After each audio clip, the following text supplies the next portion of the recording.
have them here in the Junior Concert Band section of the Victorian School Music Festival concert.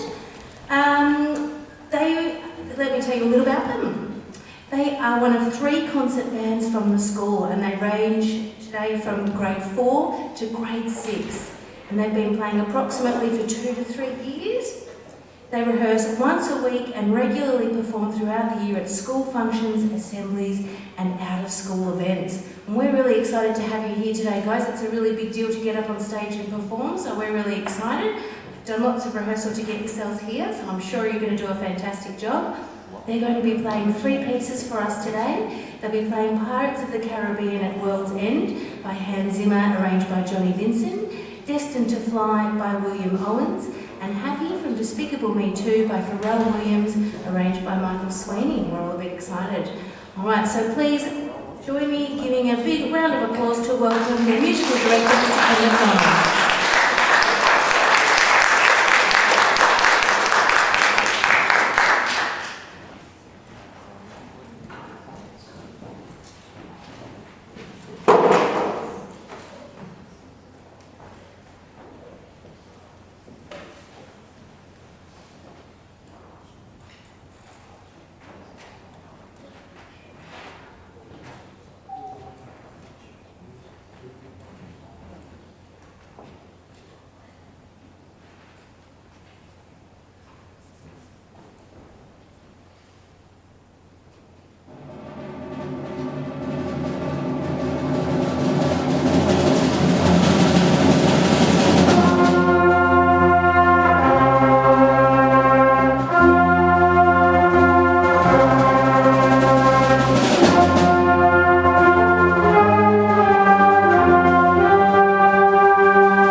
with our beautiful audience like this. So well done, guys. You should be really proud of yourselves. That was a huge achievement.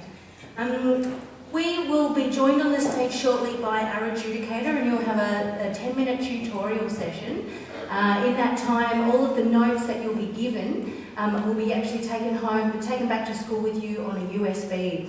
So make sure you're still paying lots of attention. I know it's a bit hard after you've been so nervous and excited to play that concert, but keep in the room with us, and our adjudicator will come on stage and give you some fantastic tips on how to lift your performance up to the next level. And there's nothing better that you can do with your life than get music involved. So congratulations on everyone here today for committing to music and to learning their instrument. It's wonderful.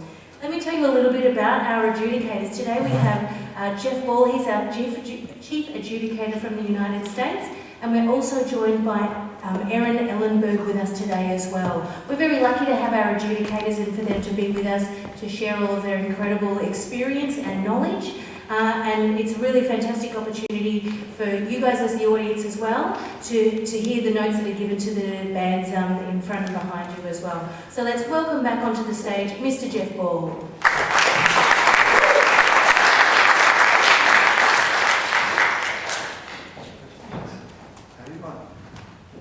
Good afternoon. You guys nervous? Not really.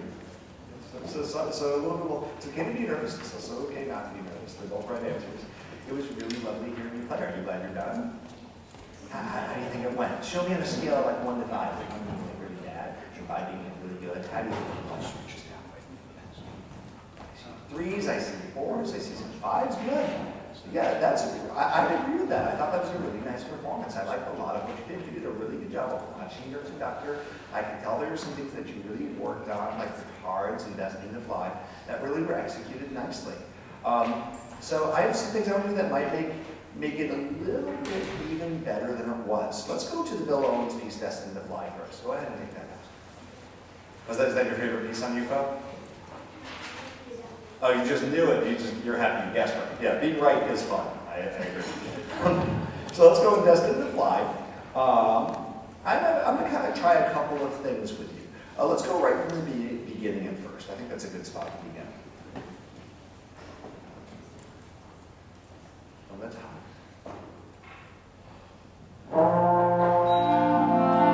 Okay, so now some things I want to work on right away. I saw a couple of members. I'm not going to call out who it was.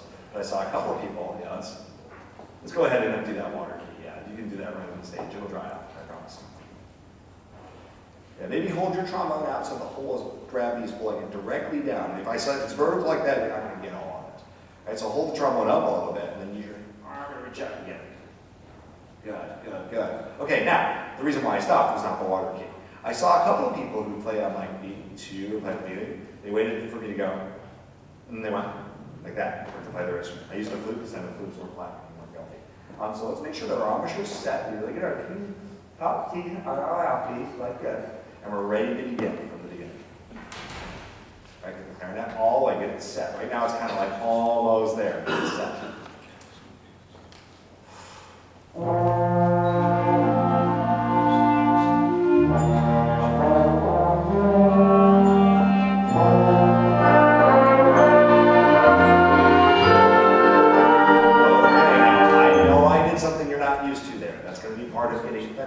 Someone who's not your normal teacher. See if you can see what I'm doing and what I'm asking you to do. I'm not going to tell you, I'm just going to show you. Begin again.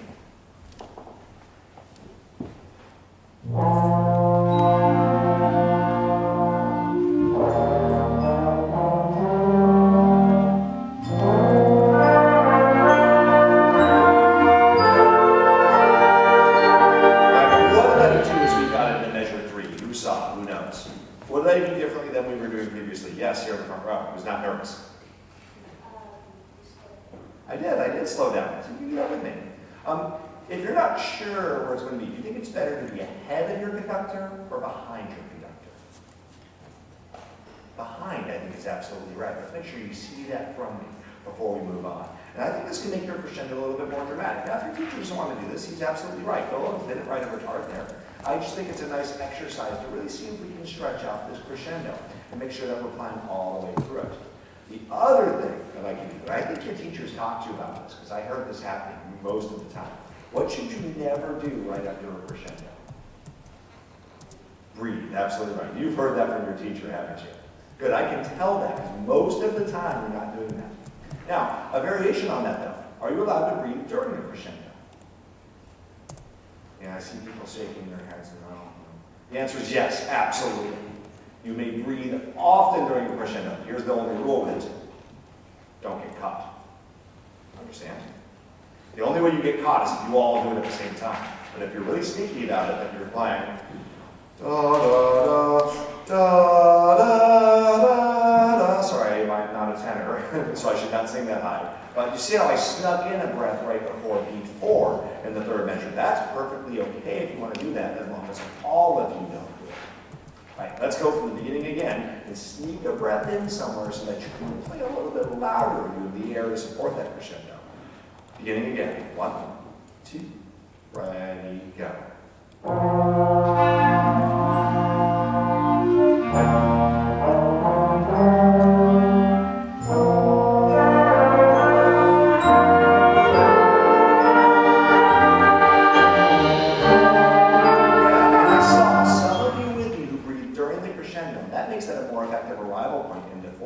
Good job. Let's go further in this piece. I want to talk about another concept. Let's go at bar 26. That's a weird spot to start, so let's start 4 measures before it, at that 14. Does everybody see that? 4 before 26? We're going to start there, and we're going to go for about 8 measures. 4 bars before 26. 1, 2, 3. Yeah, 4 measures before. Flutes, I hear you 5 measures before. So right now, don't worry about playing the pickups for right now. Do you normally play the pickups in band? Good, that's a great habit. For now, let's not worry about it, because that would take some practice and coordination with us. And we don't have that kind of time. So 4 bars before, count that. It's the one that says 22. So we're right on there, the C and the A flutes. Okay, good. 4 before 26.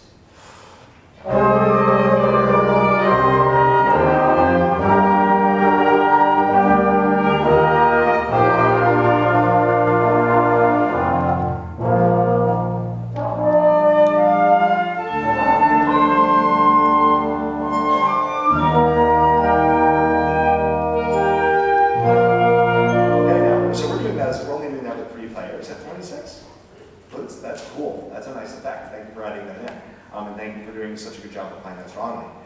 I really, though, would like you to think about your ending of your notes. I'm hearing a little bit of ta ta ta ta ta ta ta ta. You're changing those minims into crotchets by all breathing in. We do that same thing where I don't catch any of you breathing at all in this phrase. So it's okay to breathe during these phrases. Mark it. Breathe in some random spots. Think of the ending of a phrase when you have those long curved lines connecting your music. Not so much always as a breath, but just an articulation. This one I don't want to hear any of those breaths with. And I think if Mr. Owens had wanted to hear that, he would have actually written in the breath marks for you. So understand the difference between a phrase and a breath mark. So this is going to be, let's go at bar 25. 25 for this alto sax flute solo. But you're not playing it? Okay, cool. Let's go at 25. 1, 2, here's 25.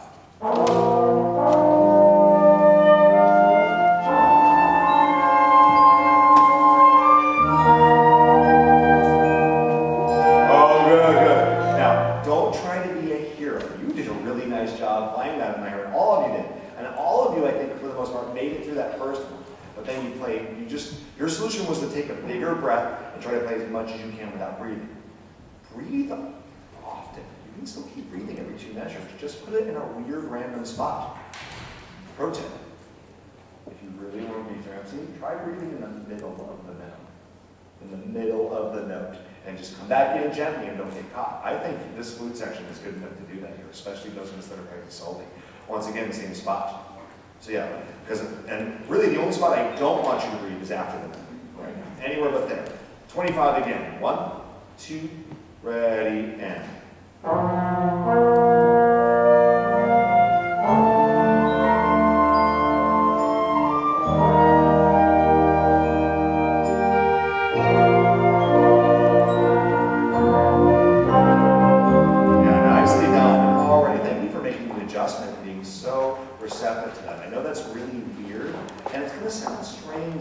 practice on your own.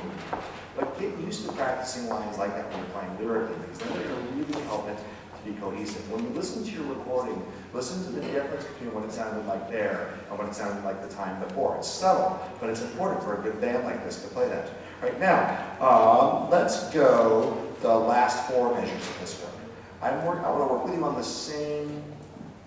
No, let's not go to the last 4. Let's go to the last 8. Let's just start at 53. 53. And I'm listening for the same thing from everyone that I've just talked to our flautists about. So this is 53. 1, 2, 53.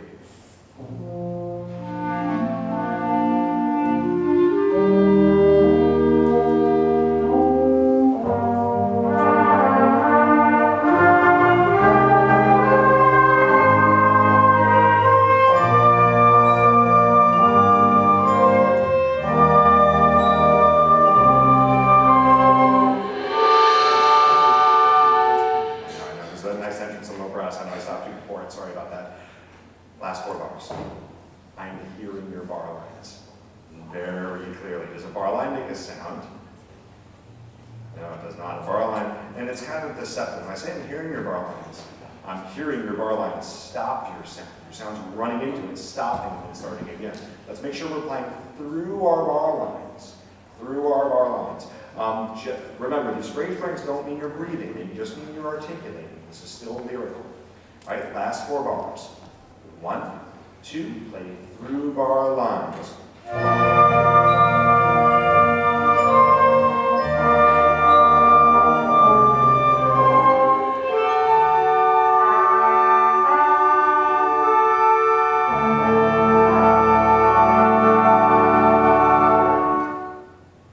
Nice release at the end. I know I'm not your normal conductor, so I'm not going to work with you on that. I'm not being up here means I'm out of time. But that's one of the biggest changes I can hear you making to this piece. You did 3 pieces well, and there's things I want to touch on in all 3, but that makes a huge difference, just especially our flautists, but really everyone playing through phrases and making sure you have discipline as to where's a good spot to have your breath be heard. There's a difference between breathing and having your breath be heard. If you can always work together with your teammates, the people sitting right next to you, and you can listen, and when they breathe, you keep going. And then after they breathe, you breathe. You trade back and forth with them. And that's how you can go from the level where you were to playing even more musically and even more beautifully. Thank you so much for working with me today and for playing this beautiful music. Let's give them a round of applause.